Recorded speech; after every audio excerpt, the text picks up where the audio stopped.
À quoi peuvent bien servir ces dizaines de téléphones qui semblent naviguer sur les réseaux sociaux?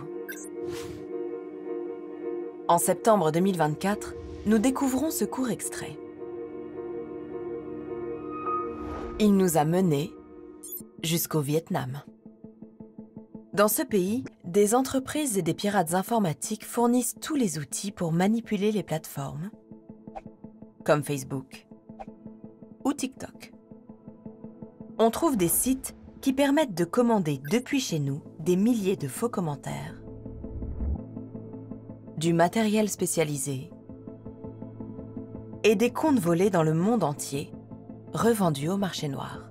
C'est lui qui a piraté ton compte? Apparemment. J'en tremble. Je suis tellement choquée. Des pratiques prohibées par les plateformes qui ont des répercussions jusqu'en Europe. Alors que nous enquêtons, nous assistons à la vente sous nos yeux du compte volé à une humoriste française. Les gars, préparez la thune. Compte français vérifié de qualité exceptionnelle. Des comptes qui sont ensuite utilisés dans de vastes campagnes de dénigrement contre certains pays, comme l'Ukraine ou le Qatar. They are behind Europe turning into a Muslim continent. Have they already won? Qui sont ceux qui alimentent ce business du faux? Comment font-ils pour nous influencer et manipuler l'opinion?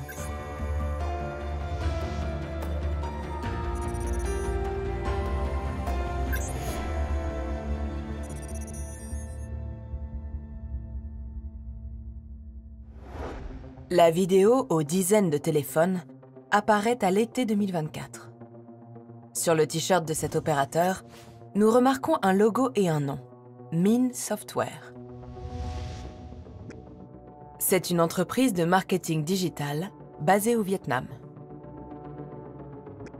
Grâce à une recherche d'images inversées, nous trouvons le profil d'un employé de Min Software qui affirme être l'auteur de cette vidéo. Sur Facebook, il se montre surpris par le succès de cet extrait. Les Occidentaux ont encore republié ma vidéo. Sur les réseaux sociaux, les employés de Min Software sont très actifs et présentent leur entreprise comme une start-up en plein essor.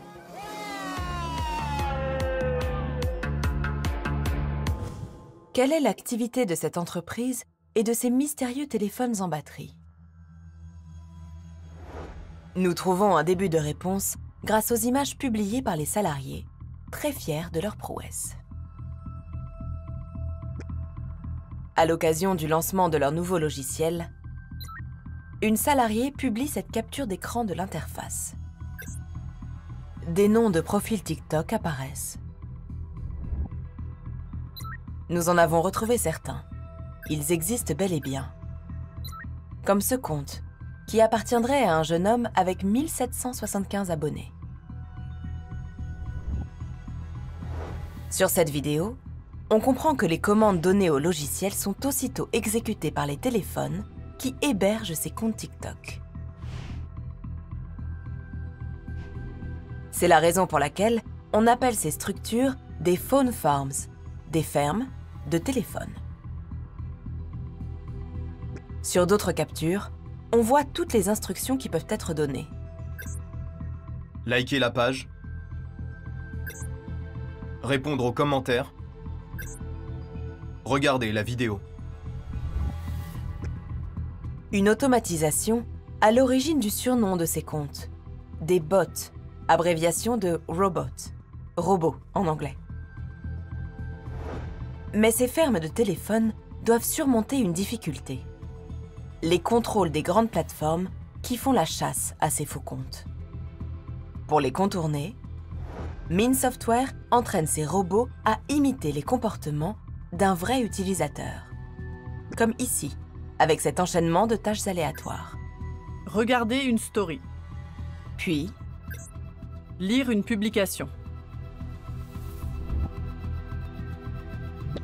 Avant de pouvoir être utilisés, ces faux profils doivent donc acquérir une vie propre, comme l'explique la chercheuse Dang Nguyen, qui travaille actuellement sur les phone farms au Vietnam.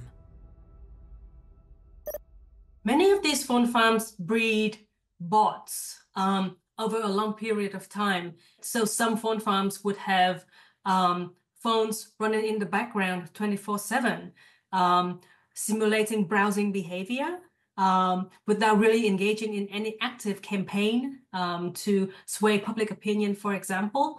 And this is necessary because the longer an account is in use, the longer that these accounts engage in activities, the more authentic they appear to platforms. C'est aussi la raison pour laquelle l'entreprise utilise de vrais téléphones pour naviguer sur les réseaux sociaux. Et non des ordinateurs qui seraient repérés par les procédures de détection des plateformes. Un savoir-faire qui permet à Mint Software de proposer ses services de manipulation des audiences partout dans le monde. Depuis leur site internet, chacun peut commander des faux likes, des fausses vues ou même des faux commentaires. Il suffit de choisir sa plateforme, par exemple YouTube. Nous faisons un test avec un classique des réseaux sociaux, une vidéo de chat. En l'occurrence, Chouquette, le chat d'une journaliste de la rédaction. La vidéo comporte à ce stade un seul like et 0 commentaire. Pour 5 € seulement, nous commandons à Mint Software 3000 likes et 100 commentaires. Pour ce prix-là, c'est à nous de les rédiger. Nous demandons à ChatGPT. Écris-moi 100 commentaires positifs en anglais sur un chat qui s'appelle Chouquette. Nous copions ces commentaires sur le site de Mint et en quelques heures, la vidéo atteint 3000 likes. La modération de YouTube n'a repéré que 20% de nos faux commentaires. Nous en obtenons donc 80. Chouquette est absolument adorable. Chouquette apporte tellement de joie. Un succès d'audience obtenu en quelques heures depuis notre bureau à Paris. Interrogée sur ces pratiques, l'entreprise ne nous a pas répondu. Pour manipuler les réseaux sociaux, les entreprises comme Mint Software ont un besoin sans cesse renouvelé de faux profils. Ils font l'objet d'un vaste marché au Vietnam où les comptes s'y revendent par milliers. Dans ce pays, on trouve des dizaines de sites spécialisés dans la vente de faux profils.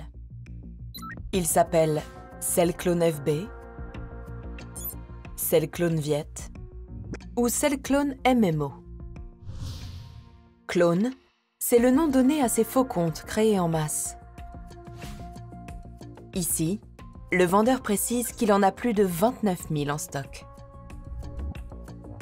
Un autre propose à ses clients un bonus gratuit, des visages générés par intelligence artificielle à utiliser comme photo de profil.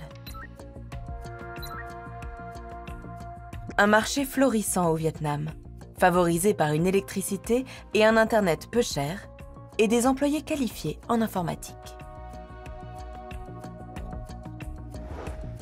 Mais nous découvrons une économie encore plus souterraine, le commerce des comptes volés. Sur Facebook, nous trouvons le profil de ce Vietnamien résidant à Hanoï. Il vend des publicités sur cette plateforme. À première vue, il s'agit bien d'un compte vietnamien. Mais quand on remonte dans le temps, le compte semble appartenir à une toute autre personne. Cette jeune femme blonde. Il s'agit d'une certaine A, que nous appellerons Alicia, à qui ses amis souhaitent un bon anniversaire. Le tout est accompagné de photos de famille. À qui appartient réellement ce compte?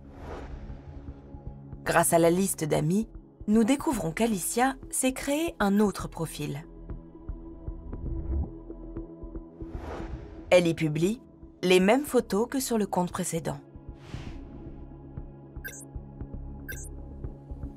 Et le 7 mai 2023, Alicia publie une capture d'écran du profil vietnamien, expliquant que c'est son compte et qu'elle se l'est fait voler. Mes amis, s'il vous plaît, allez sur ce compte et signalez-le. Ça me rend complètement malade. En commentaire, une de ses amies demande « C'est lui qui a piraté ton compte ?» Apparemment, j'en tremble. Je suis tellement choquée. Ce compte a donc été volé à Alicia et utilisé par cet homme au Vietnam. Pour les phone farms, l'avantage c'est que ces profils sont encore plus efficaces pour tromper les contrôles des plateformes, grâce à leurs années d'activité légitime. Et ces comptes volés font l'objet d'un vaste marché occulte, notamment sur l'application Telegram. Ce groupe, par exemple, propose à la vente des comptes Facebook volés à des utilisateurs américains. Comme celui de cet enseignant originaire du Mississippi, ou celui de cette infirmière du Massachusetts. Cet autre groupe, appelé « salle de vente aux enchères », est consacré à la vente de comptes ayant beaucoup d'abonnés. C'est là que nous allons assister à la vente en direct du compte volé à une humoriste française. Le 7 novembre 2024, le vendeur publie un premier message. Les gars, préparez la thune. Puis, Compte français vérifié de qualité exceptionnelle. Prix de départ 500 000 dong, enchère par palier de 100 000 dong. Faites vos offres. 500 000 dong, c'est 18 €. Mais les enchères vont vite monter. Le vendeur envoie ensuite les captures d'écran de la page Facebook en question. Il s'agit de la comédienne et humoriste française Marie Saint-Filtre. On la voit ici se faire passer pour un mannequin lors d'un défilé Chanel.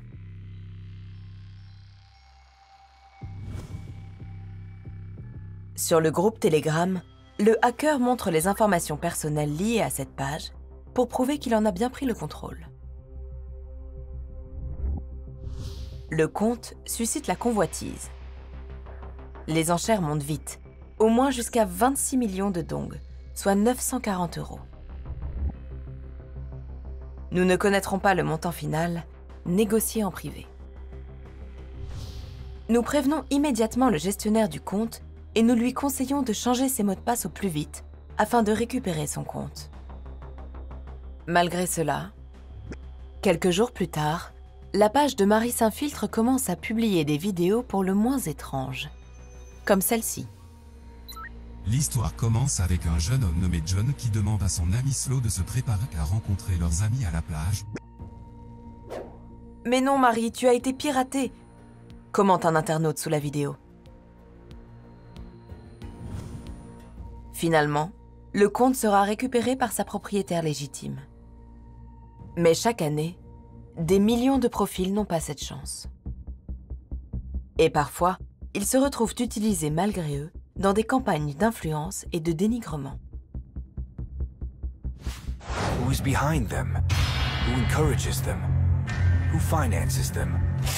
All traces lead to one address. C'est ce que nous avons découvert grâce à ce rapport de Meta, la maison mère de Facebook et d'Instagram. En août 2024, dans une page consacrée au Vietnam, l'entreprise annonce avoir supprimé 112 comptes Facebook, 65 pages et 49 comptes sur Instagram pour avoir violé la politique contre les comportements coordonnés non authentiques.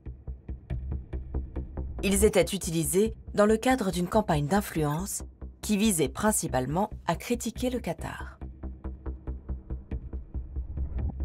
Selon Meta, ce réseau a vu le jour au Vietnam et a ciblé principalement le Liban, la France, le Royaume-Uni et les États-Unis. Cette campagne, aujourd'hui supprimée, la voici. Qatar is playing a double game. Smiles to the west while stabbing it in the back. Une vaste offensive qui accuse le Qatar de promouvoir le terrorisme islamique. Qatar funds terror. Le vrai Qatar, c'est le terrorisme islamique. Le complot du Qatar. De vouloir détruire l'Europe. Le rêve du Qatar, c'est le cauchemar de l'Europe. Le Qatar brûlera l'Europe. Ou de saccager l'environnement. Le Qatar empoisonne la planète. Shame on Qatar. Et derrière cette campagne, on trouve des comptes volés. Cette publication, par exemple, Ne financez pas le Qatar. a été relayée grâce à ce compte. Locket Stars 123, Ticket et Masse, qui appartenait à l'origine à un homme politique indien. Dans son rapport, Meta indique le nom de l'entreprise vietnamienne liée à cette opération, LT Media. 2 chercheurs qui ont travaillé sur cette campagne ont retrouvé le nom du fondateur de LT Media, un certain Le Tin Lee, comme on le voit sur cette capture d'écran Facebook. Contacté pour savoir qui lui a commandé cette campagne contre le Qatar, il ne nous a pas répondu. Une opération qui n'est pas un cas isolé. En juillet 2024, 2 journalistes découvrent un réseau Facebook anti-Ukraine ciblant les électeurs britanniques de gauche et de droite. Ils publiaient notamment des images du président ukrainien grimé en clown. Les profils utilisés regroupaient plus de 200 000 abonnés. Ces abonnés étaient de faux comptes dont la majorité se trouvait en dehors du Royaume-Uni, principalement au Vietnam.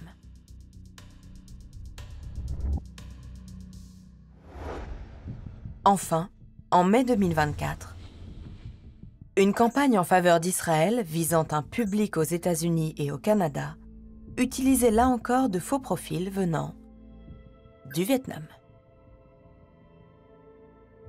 Des méthodes qui font peser une grave menace sur Internet. Aujourd'hui, les bots utilisés à des fins frauduleuses ou malveillantes représenteraient 1/3 du trafic mondial.